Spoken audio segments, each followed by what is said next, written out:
Hey everybody, welcome back to DejaVue. Your favorite Vue podcast. You just don't know it yet.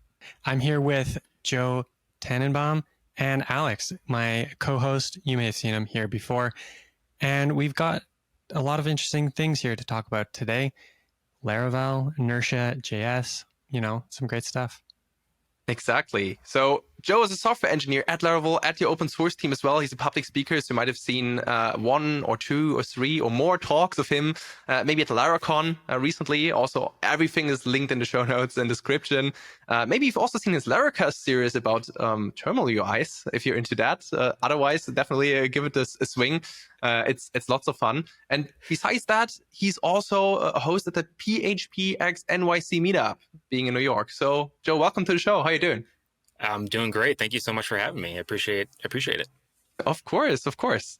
So maybe let's start with the obvious thing. Being a software engineer at Laravel, how is that going? Laravel, maybe for anyone not familiar with the framework, maybe let's get started. What is Laravel and how it is working on the open source team there? Sure. It's fantastic. Laravel is one of the biggest PHP frameworks out there, and it's full featured, it's stable, it's mature. So it's kind of got a lot of first class offerings. And Inertia is one of those things. So it's our solution for linking the JavaScript side of the equation with the PHP side of the equation in a really seamless way. I think most people who have any idea from me about me are surprised. They're like, this guy knows JavaScript? I thought he just lived in the terminal all the time. But because all I've been talking about for so long are TUIs. So I'm excited to flex this muscle a little bit as well. So excited to be here. Perfect. So how long are you around with Laravel? When do you start using it? Maybe start using it first time professionally? When did your Laravel journey start there?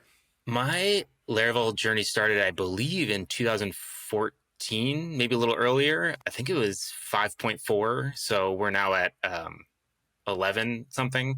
So I've been around for a while. It was suggested to me. I think I was on CodeIgniter before that, if anybody knows PHP frameworks at all. Yep. So I was on CodeIgniter and I came over to Laravel because the code read like English, and it was really a unique experience at that time. During software development and using frameworks, it was really fluent, and it was just very easy to understand and latch onto. And so I switched, and I haven't looked back. I mean, I've played with a lot of other tech, but Laravel is the undercurrent of my stack for the most part. Sweet. Yeah, I remember it's very funny because I also started dabbling into CodeIgniter a little bit, and I was not sure, and I discovered Laravel back then in time before doing only JavaScript nowadays. And it's pretty amazing. I also I think 5.5, 5.6, something like that was one of the last versions I was on, and still have projects in Laravel that are just there and need a little bit of maintenance here and there. But it's crazy what the framework all gives. And it's in a way interesting that's a thing in PHP, that you get authentication, for example, that you just get queues and jobs, workers, everything out of the box if you need it, and everything around it. Yep. While in the JavaScript world, it just feels like there is no such a full featured framework. Mm-hmm. You have this take everything on your own, and here's a rendering library, and here's a state management tool, and this and that, and a bit of the backend. I mean, there are some tools like Adonis.js, for example, that somehow they don't get the critical mass in terms of adoption. So that's definitely interesting to see that this exists in the PHP universe, and that lots of people are building amazing things with it. Yeah, it's nice to have a lot of decisions made for you for common things that you need, like auth, like queue, like the ORM. And then also there's a whole ecosystem of very stable packages that you can choose from if you want to go a different way with it. So you still have the choice, but I can scaffold up a fully auth app connected to whatever database driver I want in under a minute. It's done. And then I can just start actually building the app itself, which is always, I don't know, I feel monstrously productive with Laravel, which is why I now work there. Yeah, that sounds amazing. And it sounds so different than the JavaScript side of things, where you're okay, like Alex was saying, you got to figure out, you have to spend hours just deciding which auth provider am I going to use. Right. Oh, and then which package to connect to that, like how am I going to, and then you have to actually set it up. And then you're like 2 days later, you're like, sweet, I got my auth. Now I got to, I got the base going. So let's go. Yeah. Now let's build the thing. Yeah. and then you deploy it and then you find out, oh, it only worked locally and then not. Yeah. And then you Yep. just like have this whole, Yep. whole like it's like, different- okay. the different runtimes, and then CommonJS and ESM, and there's incompatibility yeah. there. Sometimes it's like a real pain. Yeah. I think that's why the starter kits are so popular, right? Because people don't want to make those decisions all the time. They just want something plug and play that works. And so they seem to be quite popular right now, the starter kits in the JS ecosystem. That's So absolutely true. Does Laravel have starter kits, or is it just a starter kit unto itself because it has so many things like right out of the box? Yeah, it does come with a lot of things out of the box. And then we have 2 different starter kits if you want to bundle in stuff like, out of the box authentication and Teams and 2-factor auth. Like all of this comes with, like, we have a package system called Composer. And so that's one Composer install away. So you can choose within those starter kits different stacks. So you can have Livewire, which is our more server focused non-JS client-side rendering. It's kind of hard to describe if you don't know what Livewire is, but it's sort of this like very magic-y, you're writing JavaScript without writing JavaScript thing. And then there's the Inertia stuff, which allows you to build out your client-side with either React, Vue, or Svelte, with just a little connective tissue between Laravel and the client side. So yeah, those are just a Composer install away, and then you can just get cooking on what you actually are building, because you don't want to build like auth for the 100th time. Like nobody wants to do that. We're all done doing that. So you want to just build, the crux of the app. Like what is the thing you're actually building? And you can just get there super fast. Yeah, absolutely. And I mean, then also like Laravel Spark is a thing where you get basically all the backend focused feature sets of like, it's good billing setup with dozens of payment providers and subscriptions and everything that just works out of the box. You can use it and, as you said, focus on the important parts. Totally. We have a lot of first-party packages that are not built into Laravel itself, but are maintained by Laravel and the Laravel team. And most of them, the vast majority of them, are free. You can just install them and it's good to go. And we have a couple paid offerings such as Spark, and Nova is our admin package. So you can have a fully featured admin just plugged right into your models that just works out of the box, which is pretty cool. Absolutely. And maybe before we come to Inertia, there was one, let's say, larger announcement recently that we also want to touch on a little bit.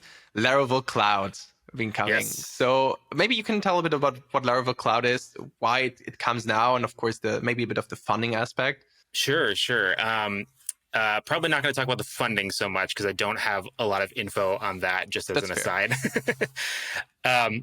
So Laravel Cloud is the sort of natural progression of where Laravel has been going. So we have Laravel Forge and Laravel Vapor. Vapor is our serverless offering, and Forge is a bring your own provider, and we will provision servers within your provider sort of offering. So you connect to DigitalOcean or Hetzner or wherever you're coming from, and we'll auto provision your servers based on the needs of a Laravel application. And then we can easily set up like scheduled jobs and edit your environment variables and everything right from a beautiful dashboard. So that's been around for a long time, and that's very popular. And so Cloud is just the next step in that evolution where we know how a Laravel app gets up there. We know how it's deployed. We know how it's built. Can't we just plug and play that? Can't we just point us to a repo and then we just fill in the gaps, basically? And so it's managed on our side of the equation. It's a fully managed service, and it's sort of the Vercel of the Laravel world. So we're very excited. The team, I'm not on the Cloud team, but I watched the chats flying by, and it's they're working at quite the pace. It's very impressive. I can imagine. So you say like the Vercel for Laravel, if you like just summarize it in one sentence, so to say. Yeah. It's a platform as a service. Yep. Yeah. And that will it also come with, let's say, performance improvements? So like it's set, and okay, it's a Laravel application. You can really focus on all that it needs. Yeah, it's the environments and the infrastructure is tuned for the Laravel application. So it's ready to serve up and it's ready to scale at whatever traffic is coming your way. So Yes, it's all very specific to Laravel, Yeah. which is great. Amazing. Yeah, I'm really looking forward how that goes. Especially that's also the first time there was funding in Laravel, because of course you can't build like a platform as a service. Just like, I mean, you can start slowly in bootstrapping, but then there's also competition. So if you really want to do it with a big bang, there is funding involved. So I'm really curious to see how that's going, and also see how that will maybe shake up the ground a little bit, because I think especially in terms of that, let's say that part of the DX, just like point to repository and get up and going. In the JavaScript ecosystem, that works pretty well, but also because it's like it's a bit different from the strategic point of view. Like, okay, you build your things, you put them up. It's Node.js, it's fine. So yeah, curious to see that in the PHP world as well, especially with Laravel. Yeah, I mean, building a product as complex as Cloud obviously requires scaling up the team, and I think they went from like 8 to, I think we have 34 people now, in a huge, short amount of time. But it's, we're hiring additional engineers, infrastructure support. There's a lot of components, and then as well as business people to help us run the business. So there's a lot of moving pieces, as well as me. I mean, I was part of that hiring spree. I've only been there for a couple months. So that's what's required to build a product such as that. Absolutely. Yeah, sounds exciting. And it's also exciting to be at a company that is growing and doing things like that, as opposed to just like slowly just chugging away doing the same thing, or declining, or Totally. even like amidst this climate of layoffs and stuff. It's like, yeah, it's great to see that there are companies doing really well in that way. Yeah, it was always surprising to people, the output of the Laravel team, even when it was 8 to 10 people, because it was just constant. I mean, there were new releases all the time. There were new packages being put out. It was just a constant flow of productivity. And now that it's 30, 34 or whatever it is, it's flying. I mean, we had a company retreat after Laracon, and people gave presentations on the sort of stuff they were working on, because we're all over the world. We're spread out. It's a completely remote company. So I have a general idea of what's being worked on, but I was listening to these people present, and I was like, everybody's at the top of their game. These are very smart people, just like cruising at 100 miles an hour. And it's inspiring. Honestly, I feel grateful to be in the room with them. Sweet. Now, I really think that like also full remote makes totally sense in terms of like hiring top talents, and like seeing and being, as you said, being inspired by the flow of other people. I mean, me being on the Nuxt team, I also see that when like have team meetings and so like, oh, look, that's the amazing part. Oh, here we did that. And you're always like, oh my God, like that's just so insane what's going on. Exactly. That's the feeling. And then you're also motivated, of course, to do the same. Like, okay, let's push that forward. Let's give your best. So to a certain degree, I can definitely relate. So it's really great to see that it also works in a, let's say, company and product focused world, not quote unquote only in open source. Totally. Before, you had mentioned this term TUI. Can you, I've never heard that before. I have a guess as to what it means because I see it in the notes here. But can you explain what that is and why people know you for that? So TUI is a text-based user interface. So you're making entire user interfaces solely out of like characters, out of text. And it's primarily done in the terminal. And so the reason why people know me for that is because there's this first-class Laravel package called Prompts that the genius Jess Archer built. She's amazing, and she built this really beautiful set of components to build user interfaces in the terminal.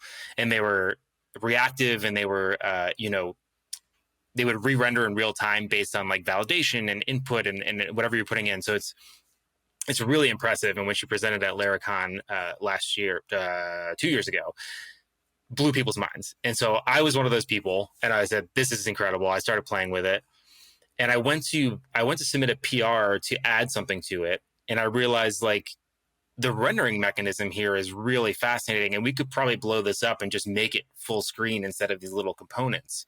And so I started just playing, and I don't know, my brain just got like very hooked on it, and I just kept pushing it like as far as I could go and try to push it to the limits, to see what the possibilities were. And I think the culmination is like at my Laracon US talk, I did live video in the terminal. So it was like pulling in video from my phone and live rendering it as like ASCII art in the terminal. And I was like, okay, I think I'm good here. I think I've done it all. I think I don't I think I can back out at this point. So yeah, that's the reason. I just would share these little experiments on Twitter, and people I'm standing on the shoulders of giants. Like the rendering mechanism is really what's sort of the impressive underlying thing. I'm doing just a lot of like extremely tedious string manipulation and calculation and measuring. But yeah, it's really, it's underlying, it's Jess Archer's work, which is really the impressive bit. Perfect. Yeah, like as we briefly discussed before we hit the record button, that like your TUI story slowly it hit the peak. You said like that's I mean, video in the terminal, it's as crazy as it gets probably, and as fun as it gets as well. So yeah, it was fun. It was a good time. And then you're slowly moving into probably other topics, at least in terms of talks and the focus as well. And could one of them be Inertia in the future? Yeah, I've submitted a couple of Inertia talks at a couple different places, so I'm hoping that I get to talk about that on a stage sometime soon. We'll see. Very nice. Yeah. And then let's start straight away with that, because we've heard the term now in terms of the starter kits of Laravel. We heard it together with, for example, Livewire. So maybe let's start with what Inertia itself actually is for everybody who never heard the term. Sure. Inertia is actually a deceivingly simple package that was created by Jonathan Reenink, who's the co-author of Tailwind. He originally created it, and all Inertia is a thin layer between your Laravel app and your client-side code. So if what you want on the client side is JavaScript, if you want Vue, if you want React, if you want Svelte, Inertia is a good little piece of glue. It's basically, at its core, almost a routing library, right? So you set up traditional controllers in your Laravel app, and instead of returning a PHP template or a Blade template, as we call them, you just return a Vue component. And then once you return that initial component, after that, your app is a single page app that you can click around, and it's just sort of dipping back to Laravel to get some JSON, coming back, rendering the next component, hydrated with the props. So that's the sort of high level overview of what Inertia is at its core. So my understanding of this is that, and I have never used Inertia before, but so like with a typical like Laravel or Ruby or Rails or something like that, every click will make a full page reload because you're going back to the server, you're going to render some new HTML that gets sent back to the client, and then there you go. But with Inertia, you're sort of like intercepting that in a way so that instead of returning HTML, it's returning this JSON thing, which Inertia then takes, instead of doing a full page refresh, it can just take that JSON bit and then pass that off to Vue, which then does the update. Is that correct understanding? That's totally right. Yeah. So like you said, traditionally you would return some sort of server-side template, which would cause a full page reload, and you're spinning up the app all over again with every request. With Inertia, there are these link components, and if you use the link component, that instead fires off an XHR request back to the server, which then returns an Inertia response, which is a JSON response with a specific object return, which indicates back to the client, this is the component we need, these are the props you need to hydrate into that component, and then go ahead and render that without doing a full refresh.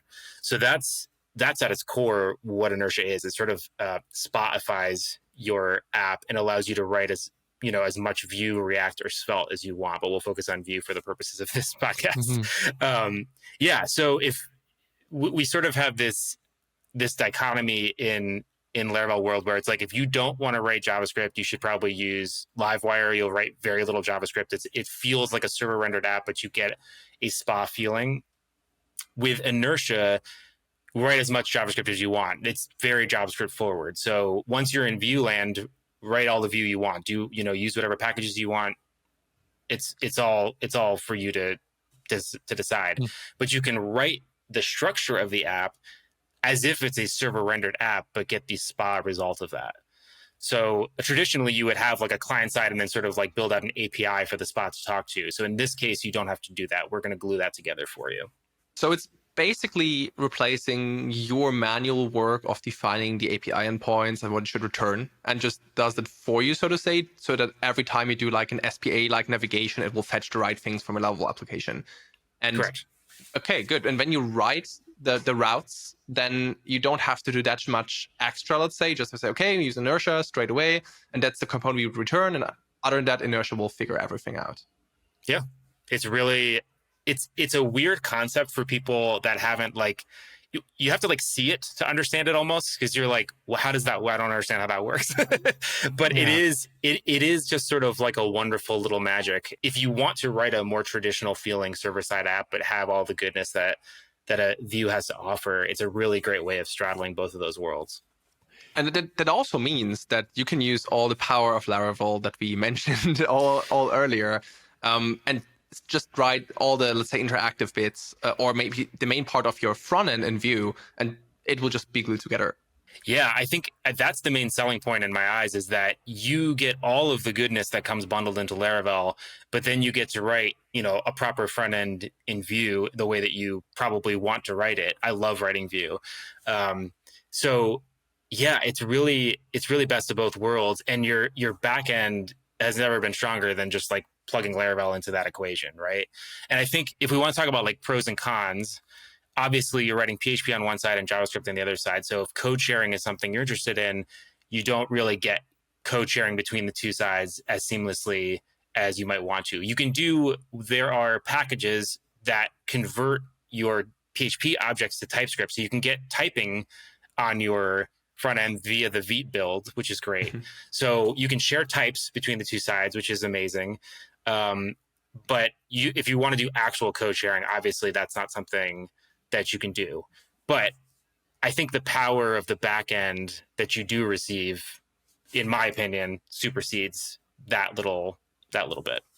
And especially if you can generate it with a bit of code scripts, that's a plus for sure. Totally. I wonder how that works with auth. So if you have like your whole front end set up and you have like a login button, then how, like, are there specific, let's say, Inertia components set up for that? Or does it magically work through that link component that you usually have?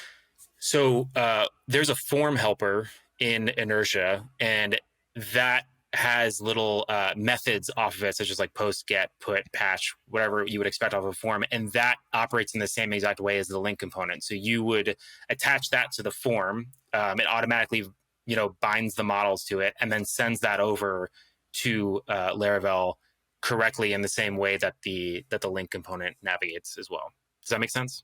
I would say so, yes. It's more like, let's say, refreshing the auth state and everything. Is that everything that will be handled automatically as well?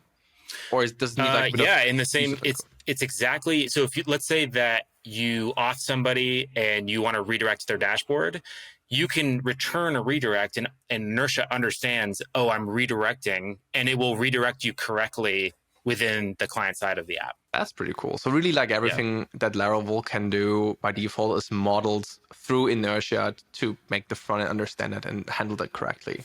Yep. It's really, it's so straightforward. It's a little eerie. It sounds a bit too good to be true, but it is there, right? It's pretty great. It's my preferred way to write apps. My stack is, Laravel, Tailwind, and Vue connected with Inertia. So it's the Vilt stack, I think is what it's called. I don't even know what something like that. But and then we also have adapters for their community maintained, but there's adapters for Rails and there's adapters for Phoenix as well. So you can just plug those in and have the same sort of functionality with Inertia, because the Inertia piece of it is shockingly small. Like, I dove into it for the first time a couple of months ago because I had to work on Inertia V2 with Jonathan, and I was surprised at how little actual code there was to actually make all of this work. It's really just a little bit of glue between the two sides of the equation. That's the best kind of tool, where it's like the simplicity, not even just in how it's used, where it's sort of just works and feels like magic, but also when you when you realize that there's so little code that actually makes it work, and it's just like, it just feels so nice, as opposed to like, some things are like, okay, we got this to work, but you look at the code and you're like, okay, Never touch it. Yeah, that's some real hacky stuff going on in there, but great. Yeah. And prior to version 2, the app operated sort of along the same way that a browser would operate. So if let's say you clicked on a link, the request was still going out, and you clicked on another link, it would cancel that request and just revert to the newer. So in the same way that the browser would do that, it was modeled after that. In V2, we rewrote the router in a pretty significant way to handle async requests so that you could have things like polling and deferred. So we have new polling mechanisms so that you can have async polling that doesn't get necessarily canceled as you navigate around the app if you need it. We also have something called deferred props, which is, I don't need this up front when you load this. So you can mark it on the server side. This is a deferred prop, and it will not get evaluated on the first run. And then it'll immediately ask back for those props and hydrate them back in once the page is loaded. So that you can have those little, if you have a data heavy dashboard, you can have some of those pulsing gray placeholders that we all love. And the skeleton loaders and stuff. Yeah, little skeleton loaders. And then Inertia will automatically ask for the props that would hydrate those and pull those in. So it's funny. When we started talking about 2.0, the first thing was like, well, we should have some concept of async. We don't have that right now in here. And it led to this thing where we went, well, if we have async, we could do this. And I go, well, if we do that, we could also do this. And like, it just sort of kept building on itself, and we have a bunch of nice little quality of life improvements out of that. Sweet. So like that means V2 added that the new concept of having async things around, like you said, deferred props, for example. What else came new into Inertia version 2 for all people maybe tried Inertia version 1 back in times? Like what's the news there?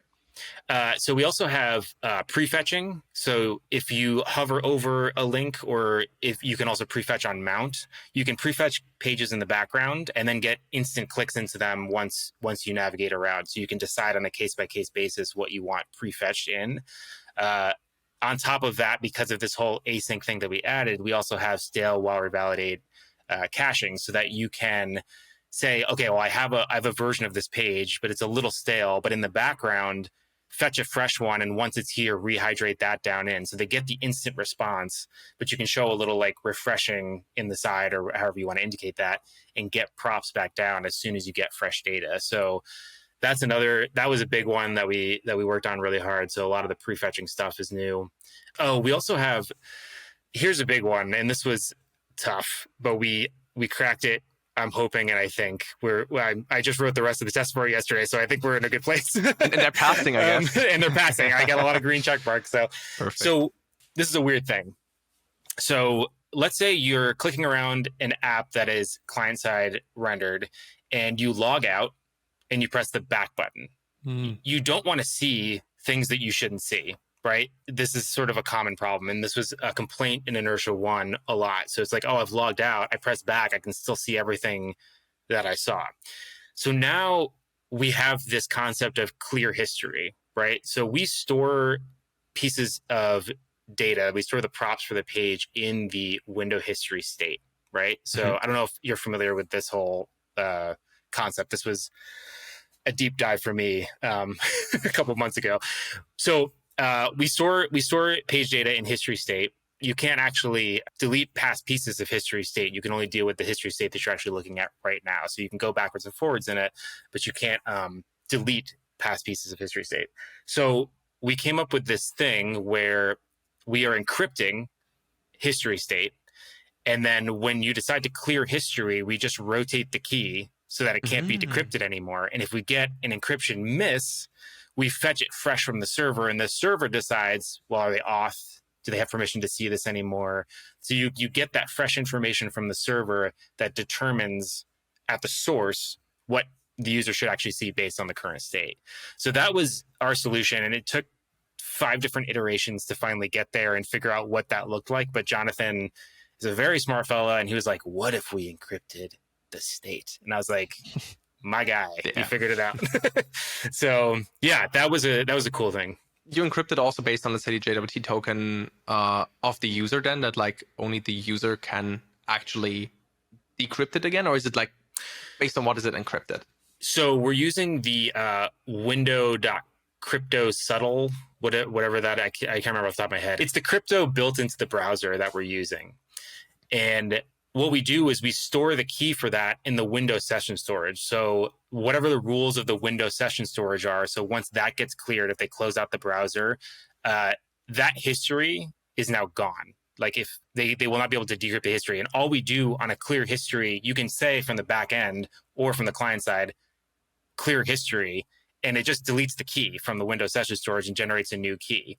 So that it travels with the session that the user is currently experiencing, and therefore follows the same rules and deletes itself once that session is gone. Does that make sense? I don't know if I explained that well.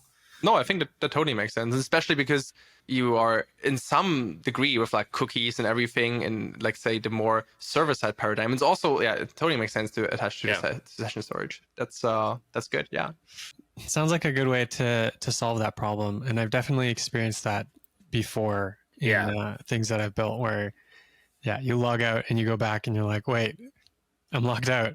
Shouldn't I not be able to see this? How do I fix this? And then it's usually like something with the auth library or something you can't really do in user land in the same way. Yeah, we clicked through a lot of popular apps to see how other people were handling this. And it's typically not really handled, to be honest. Like it happens very regularly. I think it was GitHub, if you click through, they're like storing all this stuff in memory. So as soon as you refresh the page, it's going to fetch it fresh. But if you don't refresh the page, I think I don't know if it kills it. There are a lot of strategies to doing this, and we tried storing it. We tried storing the data in clearable places, but the browser storage limits are so low. We plopped one of our solutions into a real app that was operational to see like how it would operate and work. And we hit the storage limit in like 2 seconds. And we're like, oh, okay, well, it's just like ejecting stuff now. So I guess 10 megabytes probably wasn't enough, huh? Like, so nope. The window history state has a monster amount of storage. So we just put it there and it ends up working. So yeah, fingers crossed. I think we found the thing that's going to ultimately work. Until some security expert comes along and slaps our wrists and tells us we're wrong. I don't know. We'll see. Well, that's a chance for everybody listening and is a security expert. Dive into it. No. Security at Laravel. No. But guys, if you do, then always do responsible disclosure. Very important to mention that. So that's good. Are there any other breaking changes coming to Inertia v2? Because I mean, if you do a v2, it's probably not only shiny features, but also I guess some breaking changes. There's not a ton of breaking changes, actually. We really tried to make the migration path very smooth. I think one of the bigger breaking changes is we're dropping Vue 2 finally. So we're not supporting Vue 2 anymore. And I think that's reasonable. It's been end of life for, I think you would know better than I would. I think 10 months. 10 months? Yeah, like, I mean, Vue 3 has been out for quite a while, but like EOL was end of last year. And yeah, I think it's a good point to say, hey, if you want to, you can use Inertia 1 with it. So it's still supported Inertia 1. Yep. So we decided to slim it down in Inertia 2. That makes sense. Also, like giving a slight nudge for people to, hey, you can upgrade. But you still support the options API in Vue 3, I guess, with Inertia. So that doesn't matter which API you write, I guess. Yeah, both are supported, so it doesn't matter. You can easily write either the options or the composition, and it'll work either way. Yep. Sweet. But on that note, what do you prefer? Which of the two APIs? Personal question. I feel like I like the composition API personally. I'm a big fan. I will say that in the beginning, I had to like force myself to do it a lot in order to like understand it and like grok it in a way that made sense to me and made it feel better. But one day it just clicked and I was like, oh, this is the way. I don't see any other way. This is so much better. I think that sounds pretty typical of like getting over that initial hurdle, but then once you do, you're like, how can I ever go back? Yeah, I if agree. It clicks, it clicks. Are you not on the composition API side of the equation? No, I totally am. I'm a big proponent of the composition Oh, okay. API, and like there are tons of discussions that I like. I think both Michael and I, we created tons of content around that, like options API versus composition API. We had Avenue on the podcast talking about that. We had other people from the Vue core team also on that. Tons of like Twitter and Reddit discussions. So yeah, I think the three of us are on the same line there. But there are still people, and I also understand it to some degree. So like options API is a way, because let's say big team, not everybody is like a front end expert. Some backenders have to write front end code and so on. It's like, okay, review is easy. Everything looks kind of the same. I don't have to think about abstractions and also guidance and structure. So I understand, even though I wouldn't touch the options API nowadays anymore if I don't have to. Yeah, I just think it feels a little less magic and a little more like you're just writing JavaScript and it's working as intended. And I think that's what finally made it click, was that the magic layer is a little bit removed and you can just see like, oh, it's defined up here and I'm doing this and now it's showing up on my template. And it's just a lot more like A to B and a lot less like A to B to C to D, you know? Yes, true. And with the script setup syntax, which is also the only way anyone should write a composition API, it's my hot take. Thank you. Like, actually, it's not even a hot take. Avenue as well said it. So like they made a mistake, quote unquote. That's like what hurt Vue 3 the most, was really releasing the composition API without script setup, because just with a setup function, sure, for migration, okay, exception made, fine, but like without it, that macro is just so lengthy, it's so difficult to read, and without it, it's clean, it's wonderful, it's what we expect from Vue. It's also it's the recommended path, right? It's what they 100%. And what was it like? It wasn't a long time before they did release it. Like it was like maybe 6 months or something. Maybe, it was like remembering, but two minor versions. It didn't take long. That's correct. Yeah, but like by then everyone was like had already formed opinions on the composition API and written articles about it, and a bit of drama and stuff. And then it would have been, who knows what would have happened if it was if that was sidestepped. That's true. But on the other hand, I mean, that's also part of it in a way. It's like, okay, you experiment, the new API is the way to go. And if there's a way to make it even more elegant and more clean with the help of the compiler, I'm all for it. And it's nice that we have that standard now. Like lots of things emerge that way. So, but I agree. It probably wouldn't have hurt the adoption that much and more people would use it, but we never know. You never know.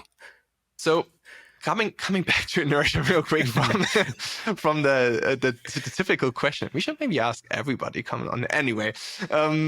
So I remember when I used Laravel and Vue a lot, I always had that feeling of like, okay, you drop in Vue and you build your whole front end in Vue, and that was before Inertia was around. I think it was like experimental or whatnot. I can't fully remember, to be fair. I always had a feeling like that if you use Vue and then the Vue router, because like, okay, you want to check, I don't know, is a modal open, this, that. You have that conflict of like which part of the application really does the routing. Is it Laravel now? Because, okay, you don't want to use it fully as an API necessarily, versus, oh yeah, there's some routes in Vue, but you need an equivalent in Laravel, because if you want to refresh the page, then things shouldn't break. Is my assumption correct that this is also fixed for Inertia just because it's like one mental model, so to say? Yeah, the Laravel is your routing layer. Like you route in Laravel, you don't do any routes on the client side at all. Inertia handles the negotiation between the two things for you. So the decision-making process becomes a lot more simple in the Inertia model of things. Like it's very clear like what belongs on the server and what belongs on the client, and the client just ends up being the Vue layer as it should be. So like your interactivity belongs there, and even your validation still gets easily routed through the server. So if you're doing form validation, there's the form helper comes bundled in with like, hey, does this field have errors? Because I know about it because I know how Laravel returns errors to me. So you can just say, form.errors.name. And if it exists, the field has an error and like the server's already validated it. And even Tim McDonald, who's on the team, wrote a package called Precognition that does live Inertia validation as you type, so that like it sort of does that negotiation as you're typing with special headers, and it runs only the validation piece of your controller of the form input and returns, so you can get validation in real time. So I don't know how popular that one is to use, but it's a really cool piece of tech that he whipped up. Yeah, I think the good thing about Inertia is like that decision-making process does become a lot clearer. It's very clear, like this is, let's lean on server where server shines and let's lean on client where client shines. And you don't have to figure out like, okay, are my routes in the client? They're not. They're not in the client anymore. They're just server. Yep.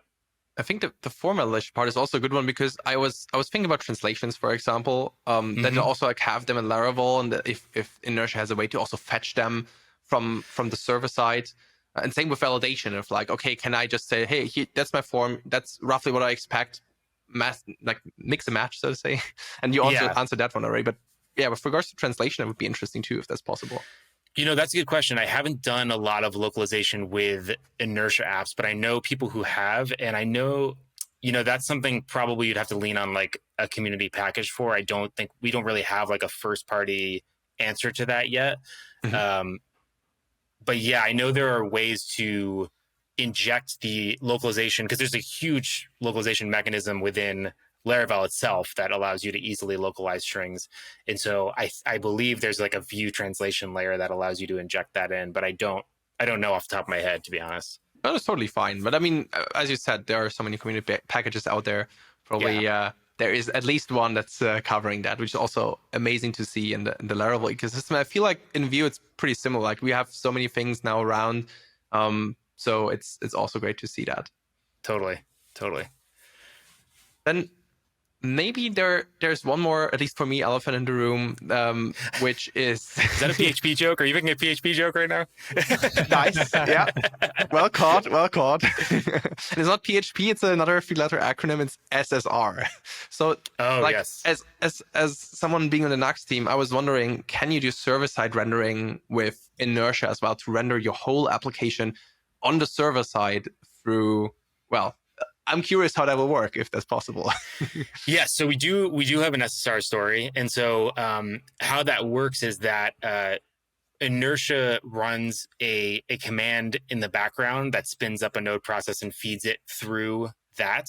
So if you're, say, setting up Inertia on Forge has like a little, I believe they have a checkbox that just says like Inertia SSR, like it'll detect if you're Inertia and you have SSR enabled, and you can just add the daemon. I'm now realizing daemon, but I'm not sure. Daemon. Yeah, I think it's daemon actually.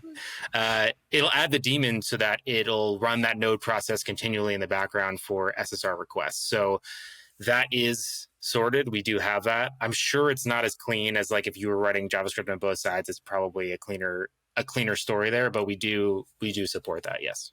Interesting. So, but that means you don't spin up a new process every time. It's just like have a continuous daemon running and then just like, oh, there's a new SR request. Yeah, and it feeds it in. It knows where to point that request to in order to get the SSR back. And is that also scaled for like, I don't know, supervision whatsoever to like, if there are, let's say, 100 requests a second, if your app is super popular because, I don't know, Taylor Otwell retweeted it. To scale up the daemons, you mean? Yeah, like just because I know Node.js is not the best when it comes to string concatenation, which is SSR mainly about. So yeah. Yeah, you can do a supervisor config to scale that up and down as necessary for sure. Yep. Wonderful. But that's not done automatically, I guess. So you have to like do a little bit of DevOps work there. In the Forge dashboard, you can specify you can just kind of plug in numbers if you don't want to dive into the config file specifically, and it'll scale that as necessary via the daemon config. Yeah, makes sense. Very interesting. But then good to know that this works. And you said there are also there are also other framework support like React or Svelte. Do they also have SSR support? Just to yes. Okay, and same for the community adapters for, let's say, Phoenix, like the Elixir web framework, or Rails? That's a good question. I don't work on those adapters, but I assume that they probably do. I would be surprised if they don't have those. Okay. Ours is just wrapped up in a little, I think it's PHP artisan Inertia :SSR or something like that. So it's kind of wrapped in like a really clean little command that you can run that will spin up the correct process and they'll talk to each other. I assume that the other adapters have that. I don't know off the top of my head. Really interesting, yeah. But then that's great to hear because I know like SSR is always a big topic, especially with public-facing sites. So good to hear that this works too, even though it's like, I remember there was like a PHP V8 project once to run the V8 engine in PHP and all that. And of course, yeah. I don't think it's a thing anymore, but people get wacky, but yeah, it's fun. like when I tried to use, like, when I wanted to use Laravel and Vue and SR together, that was like the way of like, hey, maybe one day this could work. But yeah, spinning up a Node.js process is, I think, the better way to go there. Yeah. Let Node do what Node is supposed to do, you know? Yeah. Well, one day maybe even have something faster than Node for service rendering. I mean, we have Bun and stuff, or like Deno, but yeah, one day. I was thinking maybe a last topic, the whole data fetching part. So you said like, okay, if you navigate around, it's not a problem. Inertia will do everything. If you fetch data to say like, hey, I want specific data from a third-party API or from maybe my Laravel page, you do it differently than just saying, I don't know, I use fetch or Axios or whatever? Yeah, so it depends. That's where a little bit of decision making has to come in. So if what you want is to affect the current Inertia page or component, then you should do that the official. You can do programmatic fetching. You can say, router.get or router.post to programmatically fetch, and then it will treat it as an Inertia response and update the component. If you are doing something outside, if you're doing a third party, going offsite or something like that, you would have to reach for either fetch or Axios and just do that manually. We're not, Inertia is not really in the business of becoming like an Axios wrapper in that way. Like, we want to keep it confined to being a negotiation between the Inertia app and the server. So if you want to go off the beaten track and go fetch data arbitrarily somewhere else, you would just grab either fetch, Axios, whatever flavor you want to grab, and do that manually. Yeah. So it's the component's responsibility then as well. Yeah. Yes. Sense. Yeah. Got it. We provide everything that you would need to fetch Inertia responses and update the components properly in like a thin little, router methods. But everything else, yeah, you would do that on your own. And are there, like, when we talked a lot about pros, we talked a lot about amazing things Inertia can do. Is like any cons, any drawbacks where you think, hey, maybe you shouldn't Inertia when you want to do this, or in these cases, Inertia might not be a good tool or can't do this and that? Anything that comes to your mind from the top of your head? I would venture to say that perhaps like optimistic updates are maybe not where Inertia shines, because you're not sharing a language between the two sides. And I think that gets a little sticky. And I would love to have a better story there and understand that better and try to bridge that gap a little better. But I think it's easier when your server and your front end are speaking the same language to share that code and share the logic accordingly. Yeah, I think to me, that's top of mind in terms of something that I wish we had a better answer for at the moment. When you're writing an Inertia app, or I guess a Vue, Laravel, Inertia app, the Vilt stack, how much of your time do you actually spend thinking about Inertia stuff? Because it sounds like, for the most part, you're just like back and forth between the Laravel side and the Vue side, and Inertia is sort of like, yeah, you have to think about it when you're putting in the link component and dealing with form stuff and like, a few edge cases and stuff like that. But like, how much of that time is spent on Inertia, or does it just sort of like fade away a little bit? In my opinion, Inertia is an implementation detail. It's not really something top of mind when you are actually building out the app, because when you're in Vue and you just do that. I think you're pulling certain things in from Inertia if you choose to. You're pulling in a form helper, you're pulling in the router if you need to, but you don't really think about it that much. You're not saying like, how does Inertia do this? Like, it's not really that. You're just thinking about the component that you're in, because you get to be a little siloed about it when you build in this sort of like Inertia mechanism. So when you're on the server, you're on the server. When you're in Vue or the client side, you can just think about the component that you're in and just sort of focus on that alone. So I don't spend a lot of time going, what's up with Inertia here? Or how does Inertia work here? It's sort of outside of the link component and the form helpers. There's not like a ton I'm reaching for outside of that. And that gets you, 90% of the way. That sounds pretty nice, that it can do all that and just be like Yeah, like it almost sounds too good to be true. I'll have to check it out sometime and play around with that. Yeah, especially if you said you can't, I think you said you come from a Rails background, or you've done a little bit of Rails in the past. Yeah, Rails with Vue on the front end, but like rendered into the Vue there. Right. I would love to hear what you think about the experience, because I think you're going to be a little blown away. Because if that's Yeah. the experience that you previously had, I think you're going to feel a lot better about this mechanism of rendering apps. Well, it sounds like it. So if I get a chance to, I've never done Laravel or PHP stuff either. So I mean, I keep hearing more and more about it, and people keep hyping it, and so We're doing there's our that job. the part in the back of my mind that's like, okay, I gotta try something. So if I have time, I mean, this is the problem with this podcast is we have every week we talk with awesome people about different things, and they're like, hey, check out this cool thing, and I'm like, oh, I should do something with that. And then the next week is, oh, I should maybe build my own like rich text editor with like all these features. Oh, that would be cool. And then Yeah. and yeah, I don't have that much time. The list is 100 items long at this point, and it just now this is 101st on the list. Yeah. And it might go up a few places though. Like... Yeah, exactly. I think it might be useful. I saw somebody tweet about this the other day where they have an app and it's where they just try out new tech or they rebuild with new tech. So like they have an established app, like something a little more complex than say a to-do list, app.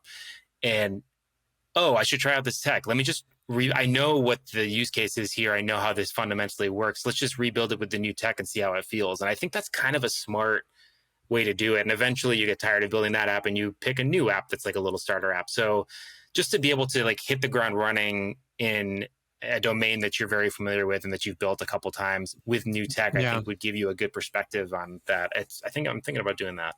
That's a great idea, because then, and like, especially like if you're going from Nuxt to Laravel, then you probably have to rewrite the majority of it. But then if you're trying out just like, oh, I've got Laravel, now let me try it with Inertia, let me try it with Livewire and see how that feels. Then it's like a lot of it can stay the same. You can just like swap out different things and yeah, totally. That'd totally. be neat. Yeah. Food for thought. I'll add it to my list. Perfect. 102. On that note, I remember it was like, I don't know, beginning of the year or something, that there was a big tweet from Taylor Otwald, the creator of Laravel, about Livewire versus Inertia.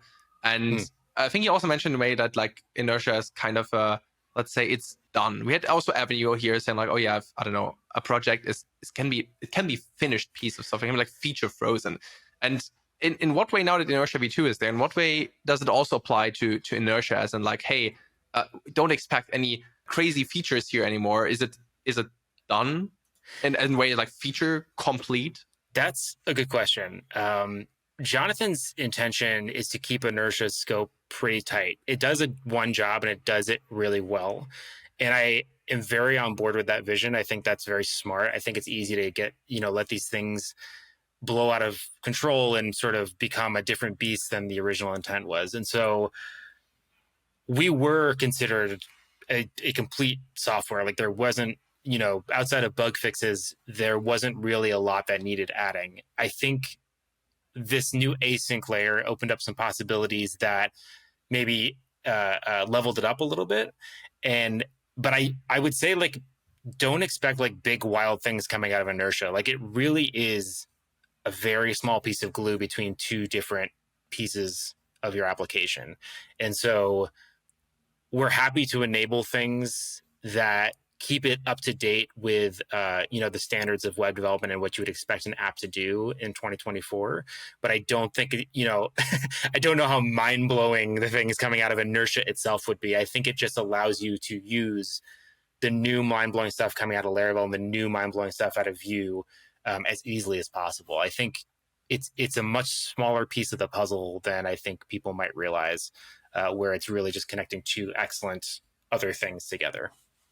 Perfect. I think that's a pretty amazing end statement for the episode. Like we can't we don't even have to say anything else there. That's lovely. Except there's one more question, of course.